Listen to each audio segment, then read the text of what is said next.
वंदू चक्रधरा कृपा गुणवरा सर्वेश्वरा चित्परा कारुण्यानटनागरा द्वयकरा विघ्नादिदोषहरा सबंधे जडजीवतारुणिवरा कृता पुताईदरा दातारा करुणांकरा वरमती द्यावे विभो गुर्जरा सर्वज्ञ श्री चक्रधर स्वामी की जय। अनंत ब्रह्मांड नायक द्वारकाधीश श्री गोपाल कृष्ण महाराज, अमोघ दर्शन श्री दत्तात्रेय प्रभू, परब्रह्म ईश्वर अवतार सर्वज्ञ श्री चक्रधर स्वामींच्या चरणी मी नमन करते। तसेच अखंड हिंदुस्थानाचे आराध्य दैवत छत्रपती शिवाजी महाराजांना मी नमन करते। तसेच व्यासपीठावर विराजमान गुरुवर्य कंशसर आणि उपस्थित माझे सर्व बंधू आणि भगिनी बंधूंनो, सरांनी आज खूप सुंदर असा विषय दिलेला आहे, ते म्हणजे धाडस। बंधूंनो, जीवनामध्ये धाडस किती महत्त्वाचं आहे। जेव्हा आपण कुठली तरी गोष्ट साध्य करतो तेव्हा धाडस, आपल्या अंगी धाडस असायला हवं।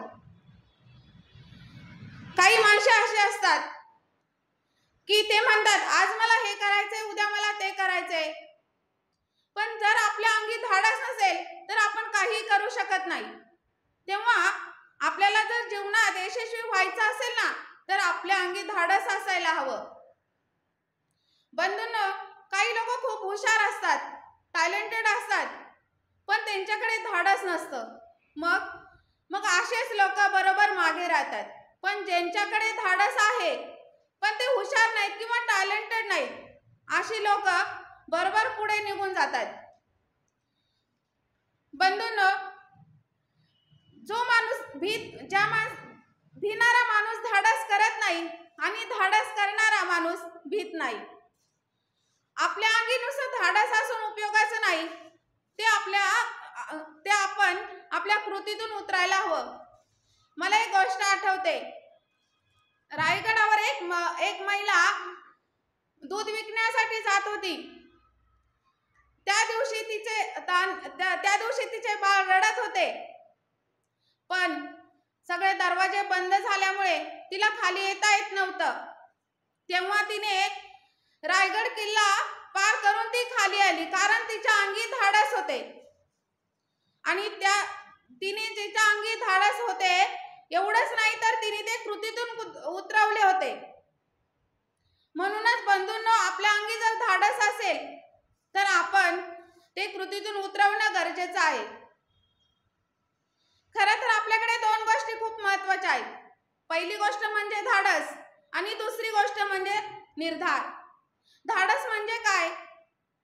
हो, मला करायचंच आहे, हो मला जायचंच आहे, हो मी ते करणारच आहे, याला म्हणतात धाडस। वादळ येऊ दे नाहीतर पाऊस बरसू दे, पण मी जिंकणारच, याला म्हणतात निर्धार। म्हणून आपल्या जीवनामध्ये फक्त धाडस असून उपयोगाचं नाही, तर आपल्या जीवनामध्ये दोन्ही गोष्टी महत्त्वाच्या आहेत। बंधूंनो, आपल्या घरामध्ये मुलं असतात, कोणाला वाचनाची आवड असते, कोणाला सिनेमा बघण्याची आवड असते, कोणाला क्रिकेट खेळण्याची आवड असते, पण हा एक मुलगा असा होता की त्याला गोष्टीची आवड होती। हा मुलगा खूप हुशार होता आणि ते म्हणतात ना, जशी संगत तशी जीवनाला रंगत।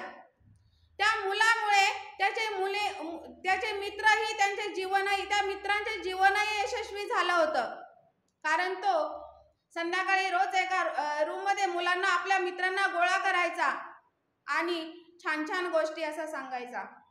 एक दिवस तो गोष्ट सांगत होता,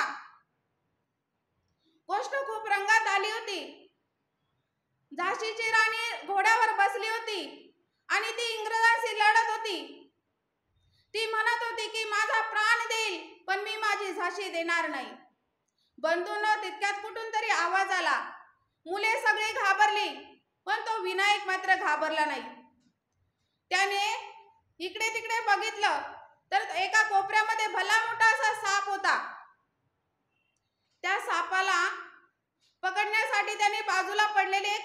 घेतली आणि त्या सापाचे तोंड घट्ट असे पकडले. मुले ओरडायला लागली, अरे विनायक तुला चावेल ना, अरे विनायक तुला चावेल, असे आरडाओरडा करायला लागली. तेव्हा तो विनायकने जे उत्तर दिलं ते खूप सुंदर होतं. तो म्हणाला, अरे तुम्ही जर आज या सापाला भेलात तर तुम्ही इंग्रजांशी कसे लढणार आहात? तेव्हा तो मुलगा फक्त 12 वर्षाचा होता. तो कोण होता माहितीये? विनायक दामोदर सावरकर. म्हणूनच मला एवढंच सांगावंसं वाटतं बंधूंनो, की जीवनात धाडस हे खूप महत्वाचं आहे. मुश्किलों से भाग जाना आसान होता है, हर कोली जिंदगी का इम्तिहान होता है, डरने वालों को मिलता नहीं कुछ जिंदगी में, क्योंकि लड़ने वालों के कदमों में होता है.